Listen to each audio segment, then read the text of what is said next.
Hello दोस्तों, voice with Kushwaha channel पर आप लोगों का स्वागत है। और आज की कहानी का नाम है औरत का वजूद। मैं और मेरे पति राघव अपनी 9 वर्षीय बेटी के साथ एक रेस्टोरेंट में डिनर कर रहे थे। अचानक बेटी राखी के हाथ से चम्मच उसकी प्लेट से उसके कपड़ों पर गिर गया और सब्जी छलक कर फैल गई।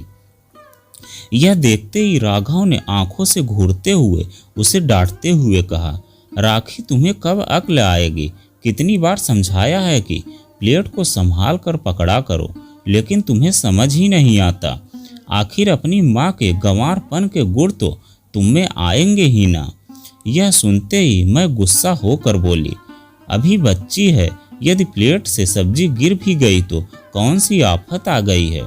तुमसे क्या कभी कोई गलती नहीं होती? और इसमें गंवारपन वाली कौन सी बात है? बस तुम्हें मुझे नीचा दिखाने का कोई न कोई बहाना चाहिए। प्रिया, तुम्हें बीच में बोलने की जरूरत नहीं है। इसे टेबल मैनर्स आने चाहिए। मैं नहीं चाहता कि इसमें तुम्हारे गुण आए। मैं जो चाहूँगा इसे सीखना पड़ेगा। मैंने रोष में आकर उसकी बात बीच में काटते हुए कहा, यह तुम्हारे हाथ की कठपुतली नहीं है जिसे जिस तरह चाहो और नचा लो। और फिर कभी तुमने सोचा है कि इतनी सख्ती करने पर इस नन्ही सी जान पर क्या असर होगा? वह तुमसे दूर भागने लगेगी। मुझे तुम्हारी बकवास नहीं सुननी। कहते हुए राघव चम्मच प्लेट में पटक कर बड़बड़ाता हुआ रेस्टोरेंट के बाहर निकल गया और गाड़ी स्टार्ट करके घर लौट आया। मेरी नज़र राखी पर पड़ी। वह चम्मच को हाथ में पकड़े हमारी बातें मूक दर्शक बनी सुन रही थी। उसका चेहरा बुझ गया था। उसके हाव भाव से ऐसा लग रहा था जैसे वह बहुत आहत है कि उससे ऐसी गलती हुई जिसकी वजह से हमारा झगड़ा हुआ। मैंने उसका फ्रॉक नैपकिन से साफ किया और फिर पुचकारते हुए कहा, कोई बात नहीं बेटा, गलती तो किसी से भी हो सकती है। तुम अपना खाना खाओ। नहीं मम्मी, मुझे भूख नहीं है, मैंने खा लिया है। कहते हुए वह उठ गई। मुझे पता था कि वह अब नहीं खाएगी। सुबह वह कितनी खुश थी जब उसे पता चला था कि आज हम बाहर डिनर पर जाएंगे। यह सोचकर मेरा मन रुआंसा हो गया कि मैं राघव की बात पर प्रतिक्रिया नहीं देती तो बात इतनी नहीं बढ़ती। मगर मैं भी क्या करती? आखिर कब तक बर्दाश्त करती? मुझे नीचा दिखाने के लिए बात बात में राखी को मेरा उदाहरण देकर कि अपनी माँ जैसी मत बन जाना, उसे डांटता रहता है। मेरी चिढ़ को उस पर निकालने की उसकी आदत बनती ही जा रही थी। हम दोनों ऑटो लेकर घर आए तो देखा राघव दरवाज़ा बंद करके अपने कमरे में था।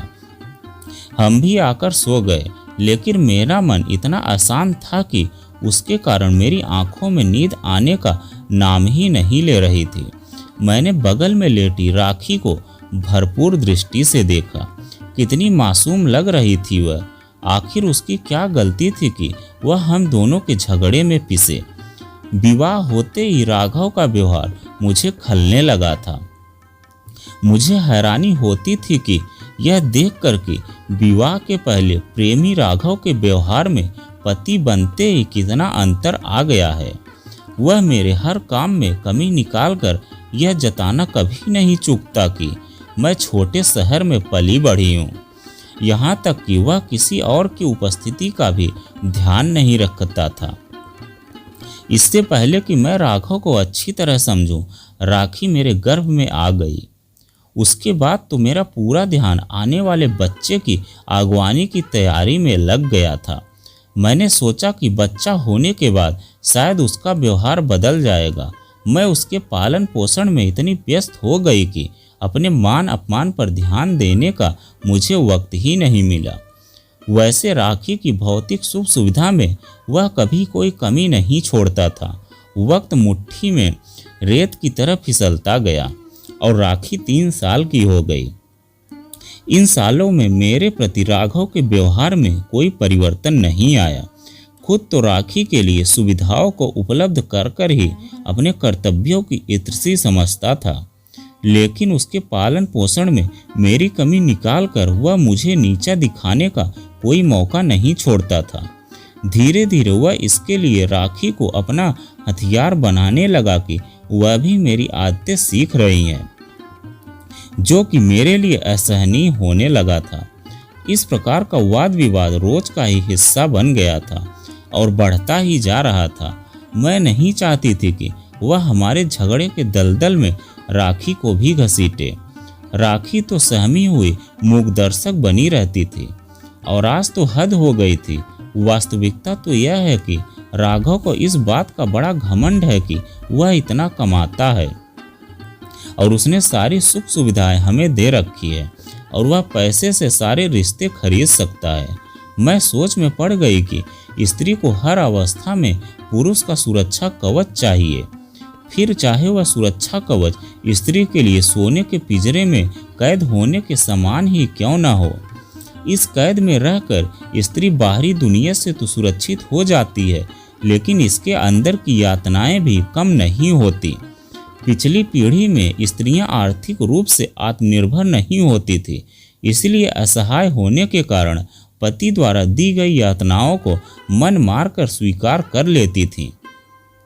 उन्हें बचपन से ही घुट्टी पिला दी जाती थी कि उनके लिए विवाह करना आवश्यक है और पति के साथ रहकर ही वे सामाजिक मान्यता प्राप्त कर सकती हैं। इसके बिना उनका कोई वजूद ही नहीं है। मगर अब स्त्रियां आत्मनिर्भर होने के साथ साथ अपने अधिकारों के लिए भी जागरूक हो गई हैं। फिर भी कितनी स्त्रियां हैं जो पुरुष के बिना रहने का निर्णय ले पा रही हैं, लेकिन मैं यह निर्णय लेकर समाज की सोच को झुठला कर रहूंगी। तलाक लेकर नहीं बल्कि साथ रहकर। तलाक ही हर दुखद वैवाहिक रिश्ते का अंत नहीं होता। आखिर यह मेरा भी घर है जिसे मैंने तन मन और धन से संवारा है। इसे छोड़कर मैं क्यों जाऊं? लड़कियों का विवाह हो जाता है तो उनका अपने मायके पर अधिकार नहीं रहता। विवाह के बाद पति से अलग रहने की सोचे तो वही उस घर को छोड़कर जाती हैं। फिर उनका अपना घर कौन सा है जिस पर वे अपना पूरा अधिकार जता सकें? अधिकार मांगने से नहीं मिलता, उसे छीनना पड़ता है। मैंने मन ही मन एक निर्णय लिया और बेफिक्र होकर सो गई। सुबह उठी तो मन बड़ा भारी हो रहा था। राघव अभी भी सामान्य नहीं था। वह ऑफिस के लिए तैयार हो रहा था तो मैंने टेबल पर नाश्ता लगाया, लेकिन वह मैं ऑफिस में नाश्ता कर लूँगा बड़बड़ाते हुए चला गया। मैंने भी उसकी बात पर कोई प्रतिक्रिया नहीं दी।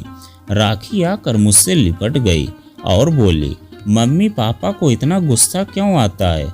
मुझसे थोड़ी सब्जी ही तो गिरी थी, आपको याद है? उनसे भी चाय का कप लुढ़क गया था और आपने उनसे कहा था कि कोई बात नहीं, ऐसा हो जाता है। फिर तुरंत कपड़ा लाकर आपने सफाई की थी। मेरी गलती पर पापा ऐसा क्यों नहीं कहते? मुझे पापा बिल्कुल अच्छे नहीं लगते। जब वे ऑफिस चले जाते हैं तब घर में कितना अच्छा लगता है।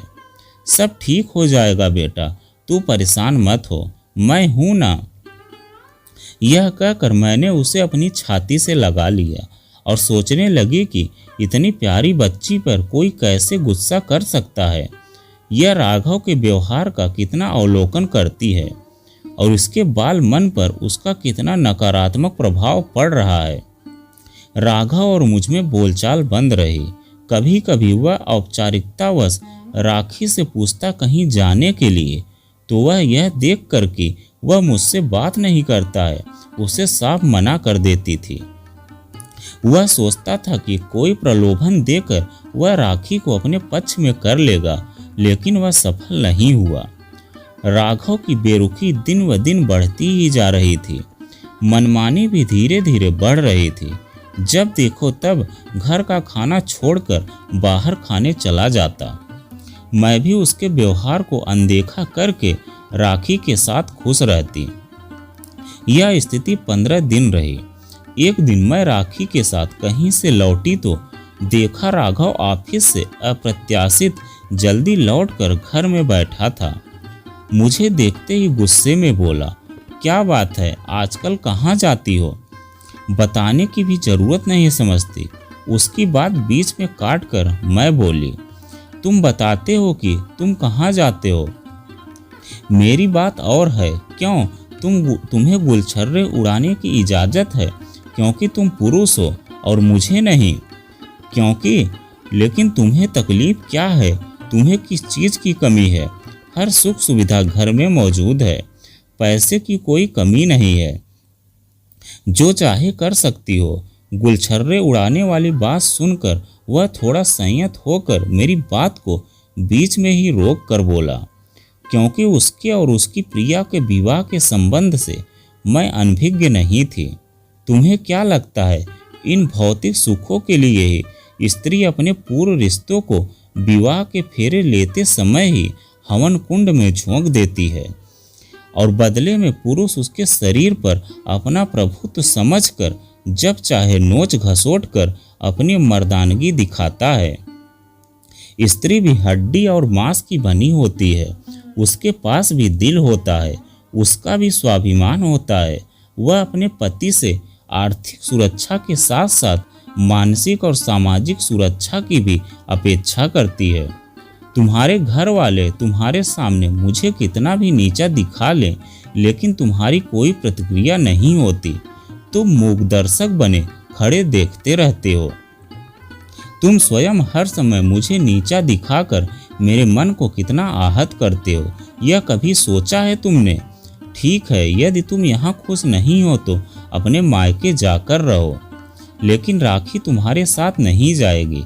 वह मेरी बेटी है, उसकी परवरिश में मैं कोई कमी नहीं रहने देना चाहता हूँ। मैं उसका पालन पोषण अपने तरीके से करूँगा। मैं नहीं चाहता कि वह तुम्हारे साथ रहकर तुम्हारे स्तर की बने। राघव के पास जवाब देने को कुछ बचा नहीं था, इसलिए अधिकतर पुरुषों द्वारा प्रयोग किया जाने वाला अंतिम वार करते हुए चिल्ला कर बोला, चिल्लाओ मत, सिर्फ पैदा कर देने से ही तुम राखी के बाप के अधिकारी नहीं हो जाते। वह तुम्हारे व्यवहार से आहत होती है। आजकल के बच्चे हमारे जमाने के बच्चे नहीं हैं कि उन पर अपने विचारों को थोपा जाए। हम उनको उस तरह से नहीं पाल सकते जैसे हमें पाला गया है। इनके पैदा होने तक का समय बहुत बदल गया है। मैं उसे तुम्हारे तरीके की परवरिश के दलदल में नहीं धंसने दूंगी। मैं उसके लिए वह सब करूंगी जिससे कि वह अपने निर्णय स्वयं ले सके। और मैं तुम्हारी पत्नी हूँ, तुम्हारी संपत्ति नहीं। यह घर मेरा भी है, जाना है तो तुम जाओ, मैं क्यों जाऊं? इस घर पर जितना अधिकार तुम्हारा है उतना है मेरा भी है। समाज के सामने मुझसे विवाह किया है। जमाना बदल गया है, लेकिन तुम पुरुषों की स्त्रियों के प्रति सोच नहीं बदली। सारी वर्जनाएं, सारे कर्तव्य स्त्रियों के लिए ही क्यों? उनकी इच्छाओं आकांक्षाओं का तुम पुरुषों की नज़रों में कोई मूल्य ही नहीं है। उनके वजूद का किसी को एहसास तक भी नहीं है। लेकिन स्त्रियां भी क्यों उर्मिला की तरह अपने पति के निर्णय को अपनी नीयत समझकर स्वीकार कर लेती हैं? क्यों अपने सपनों का गला घोंटकर पुरुषों के दिखाए मार्ग पर आंख मूंद कर चल देती हैं? क्यों अपने जीवन के निर्णय स्वयं नहीं ले पाती? क्यों औरों के सुख के लिए अपना बलिदान करती हैं? अभी तक मैंने भी यही किया है, लेकिन अब नहीं करूँगी। मैं इस घर में स्वतंत्र होकर रहूँगी और अपनी इच्छा अनुसार ही रहना चाहती हूँ। राघव पहली बार मुझे ऐसे तरीके से बोलते हुए देखकर अवाक रह गया। पापा, मैं आपके पास नहीं रहूँगी। आप मुझे प्यार नहीं करते, हमेशा डांटते रहते हैं। मम्मी के साथ रहूँगी और मैं उनकी तरह ही बनना चाहती हूँ। आई हेट यू पापा। पर्दे के पीछे खड़ी राखी, जो कि हमारी सारी बातें सुन रही थी, बाहर निकलकर रोष और खुशी के मिश्रित आंसू बहाने लगी। मैंने देखा कि राघव पहली बार चेहरे पर हारे हुए खिलाड़ी से भाव लिए मूक दर्शक बनकर रह गया। तो दोस्तों, यह कहानी आपको कैसी लगी कमेंट में लिखकर जरूर बताइएगा। अगर आप हमारे चैनल पर नए हैं तो प्लीज़ चैनल को सब्सक्राइब कीजिए और वीडियो को एक लाइक जरूर कीजिए, क्योंकि आपको इस चैनल पर ऐसी ही इंटरेस्टिंग कहानी देखने को मिलती रहती हैं।